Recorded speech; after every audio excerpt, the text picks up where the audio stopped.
And explain, just the acronym is L.U.N.C.H, but give it to us in the entire title. Work to combat hunger, L-U-N-C-H.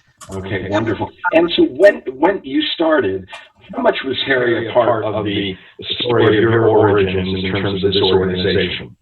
Oh, very much. This really started mostly because of Harry. It was in 19 we were coming up on the 10th anniversary of Harry Chapin's death, and I wanted to do a tribute concert. And so I organized a lot of the local organizations and musicians, and we were going to put on an event, and I was hoping maybe we could raise $10,000.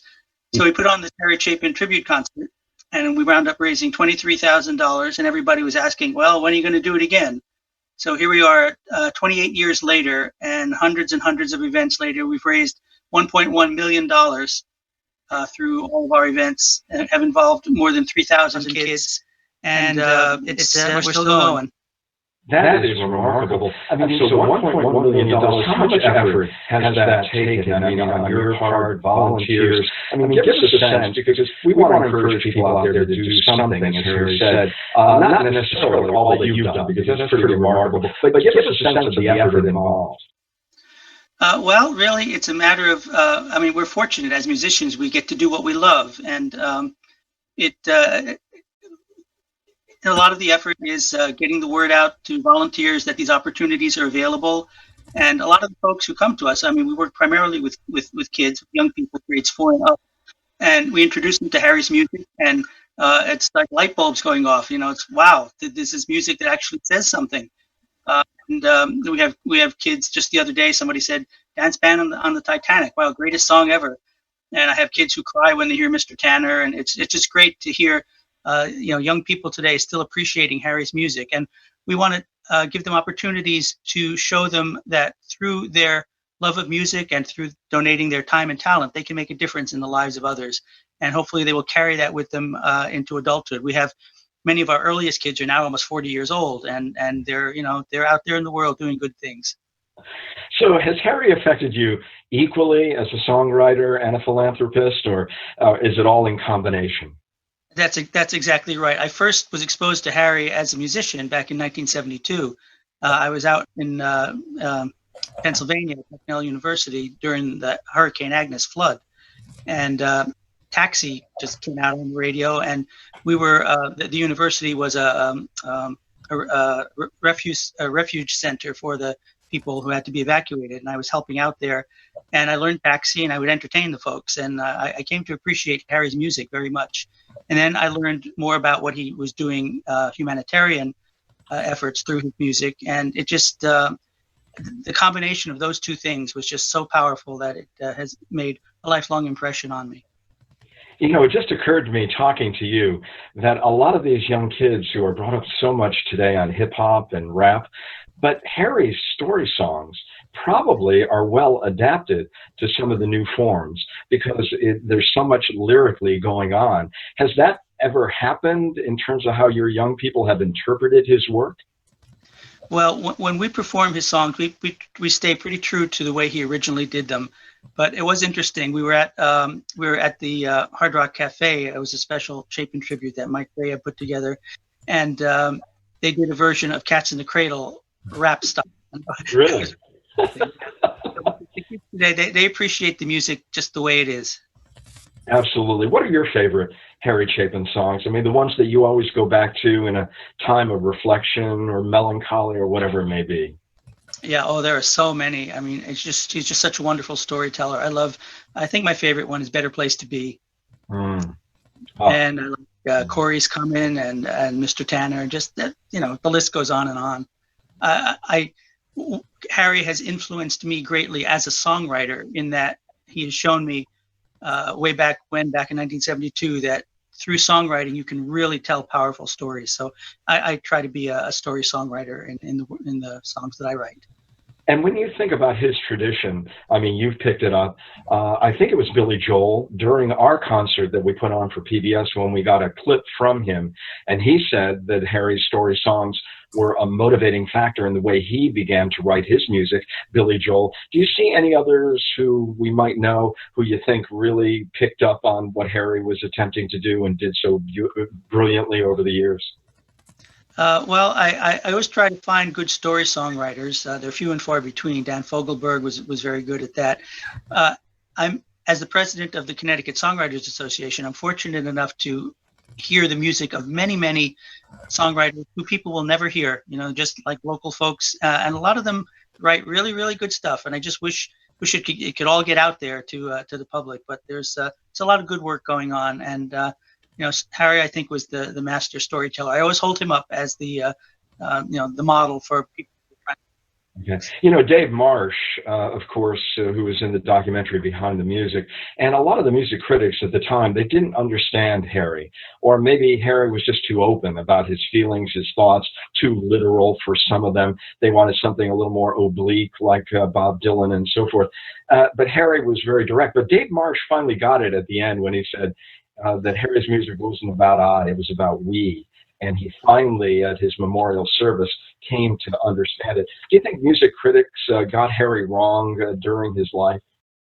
I think music critics often get things wrong at the time that it's happening. It's usually in retrospect that things come into better focus. Okay. Well, thank you so much, and congratulations, Bill. If there's any events, because I'm sure there are people in Connecticut who are watching that you're going to be involved with L.U.N.C.H, is there anything you'd like to tell us about that's maybe coming up that we could participate in? Sure. Our website is lunchensemble.com. It's a big website. We've got all of our 28-year history there and all of our upcoming events. We just had our big holiday show last weekend. We raised another $4,000. And we've got a couple of concerts coming up in the spring, in March and April. So all the information is on our website, lunchensemble.com. All right. Thank you so much for coming by today and reflecting with us on Harry Chapin, his life, his works, and your works. Congratulations. Thank you, Larry. All right. And we are now going to be hearing from, I know in just a short time, the Chapin sons, and this is going to be wonderful. We're going to have Jason and Josh and Jono. They're all going to be with us here. If Mike can put this together, and I'm sure that he can, because Mike is doing a remarkable job for us on this Facebook Live event. This event is going to go until late into the afternoon. Now, there may be moments where we take a pause, we take a break, and we'll have a clock up that tells you when we're coming back. So don't go far, don't stray from the page, because we really want to make certain that you're around for as much of the day as you can. And we do hope that you will make a pledge today to the Harry Chapin Foundation. And you can do it by going to betterplacetobe.org. betterplacetobe.org. And there is a gift on the table that we are encouraging you to help us to match. And that is a $5,000 gift. Your support today is doubled. Every dollar is matched up to $5,000 during this celebration. So I hope that you will be with us throughout as often as you can. Now, you can put us on in the background, and you can go screen and look at what's going on in the world, though that may not be the best thing, though that may encourage you really to get off your seat and go and do something, because it is time for all of us to take a lot of matters in our own hands. And as other people have said, it's not that we really want to, in fact, are we on? I don't think so. He just shut his camera on. Are we there? You're still good, Larry. Oh, we're still good. Okay. Because for some reason I was seeing Bill's camera. And look, you're going to see some of these, things go on during the course of the day where, we're repositioning, we're transitioning, we're trying something different here. And you got to let us know whether the technology and the way that we're using it, you think is the best way, because I think the Chapin Foundation is a small organization. By many standards, in Huntington, Long Island, of course, where Harry lived in his adult life. Of course, he came from Brooklyn Heights, and sang in the Brooklyn, boys choir. I mean, that was his first introduction to music. L.U.N.C.H. And in the Foundation, it was a small organization by many standards. When you think about how many things Harry was involved with as a documentary, developer, as a musician, as a philanthropist, and he really, used that time that he had on this earth for 38 years in a way that is truly remarkable. But as so many have said before us today, it's not that you have to try to fill Harry's shoes. We're all trying to do the best we can. But he was a unique individual. He had energy that was really unparalleled when you think about all the things that he attempted. And sometimes it was one of those things that had to be most frustrating for his family because they wanted him at home. But Harry said, well, for this moment in time, there may be a better place to be so that I can accomplish all the things that I want to in this lifetime. And in a way, when I think about Harry Chapin, I think of him almost as a meteor burning so brightly, so hot, with such great intensity. And, perhaps, he couldn't have lived the long life that so many do, but he lived such an intense life in such a short period of time. And he was inspirational to all of us. So I want to tell you also about some of the packages that we're going to be offering today, just in case you are inclined to get on a phone or you're inclined to go to betterplacetobe.org. We have got a rare collections pack today for a thank you gift of $75. We have a rare song. Larry? Larry?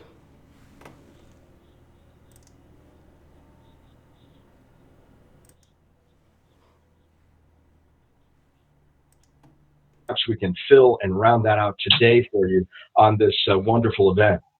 We've also got a limited edition poster created for Chicago's Peace Museum featuring song titles from 60s and 70s era of social change. And, that is the school that Harry thinks he descended from.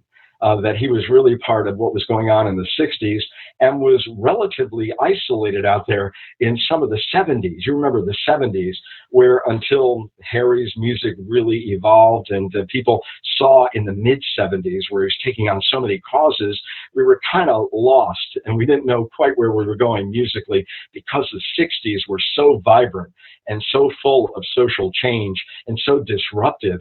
The 70s were a little bit difficult to define, but Harry defined it on his own terms, saying, hey, if I've got to lead the band, and we talked about Dan Fogelberg, and he did that wonderful story song about his father, leader of the band, and Harry became the leader of the band of those who really cared about social change in America in the mid-70s.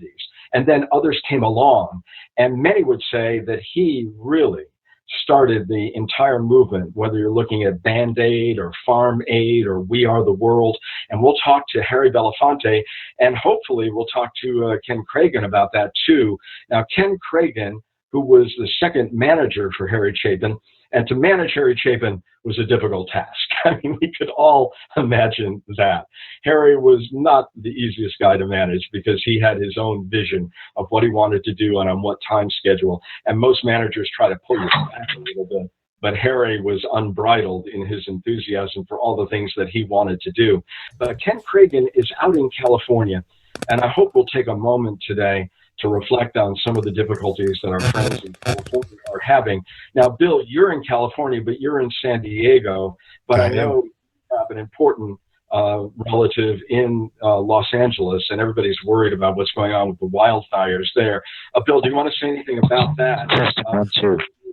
And Cragen is going to be able to join us today. Yeah, I would love to do that. But I think what we need to do is take just a quick little break based on what I've been hearing out here. And we'll be back in just a couple minutes. And that definitely would like to talk about the whole fire situation. It's crazy out here.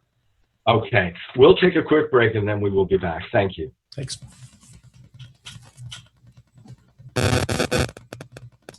On symbol was.